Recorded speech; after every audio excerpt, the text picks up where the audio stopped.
brought to you by Silver Pumps. Top quality और consistent performance के लिए सिर्फ सिल्वर पंप नाम याद रखना। सर पहलगाम में अटैक हुआ, कई जो वहाँ पर सैलानी गए थे उनकी मौत हो गई है, इस तरीके से संवेदना व्यक्त कर रही।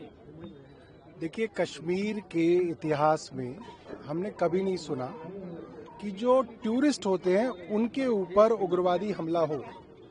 हमने हमेशा जब भी वहाँ पे जानकारी ली, लोगों ने ये कहा क्योंकि कश्मीरी लोकल लोगों का पूरा रोजगार कश्मीर में आने वाले टूरिस्ट के ऊपर आधारित होता है। वहाँ एक ही इंडस्ट्री है जिसपे उन सब के रोजगार हैं, वो है टूरिज्म इंडस्ट्री। लिहाजा वहाँ पे कभी भी टेररिस्ट ने टूरिस्ट के ऊपर अटैक नहीं किए। ये पहली बार है कि टूरिस्ट के ऊपर अटैक हुए और इतनी बड़ी तादाद के अंदर हिंदुस्तान भर के अलग अलग राज्यों से आए हुए लोगों की वहाँ पे निर्मम हत्या की गई।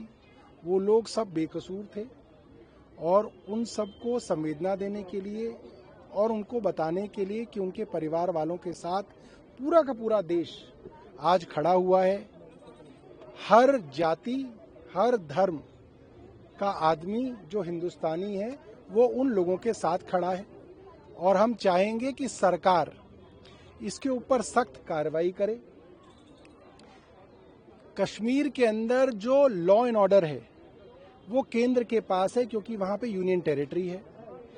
भारत की इंटरनल सिक्योरिटी भी केंद्र सरकार के पास है और मैं देख रहा हूं 2014 से आज 2025 हो गया, कोई एक साल ऐसा नहीं गया 14 हो, 15 हो, 19 हो, 20 हो, 21 हो, 22 हो, 23 हो, 24 हो, 25 हो, जिसमें कोई बड़ा उग्रवादी हमला ना हुआ हो।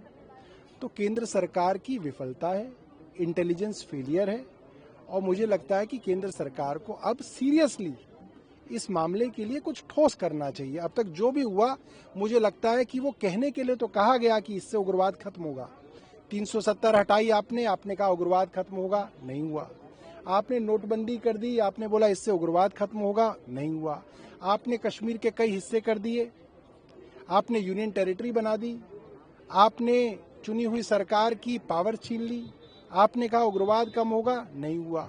आपने कहा कश्मीरी पंडित वापस जाएंगे, वहां पे लोग जमीनें खरीदेंगे, फैक्ट्रियां लगाएंगे, लोगों ने मिठाइयां बांट दी, कोई वहां पे वापस नहीं गया। जहां तक कि जो कश्मीरी पंडित दिल्ली में बसे हुए हैं कश्मीर से आए हुए, वे भी वापस नहीं जा सके क्योंकि वहां पे हालात जो हैं नॉर्मल नहीं है। तो केंद्र सरकार अब जो है सीरियस कुछ चीजें करे, सिर्फ पॉलिटिकल बयानबाजी के लिए ना करे।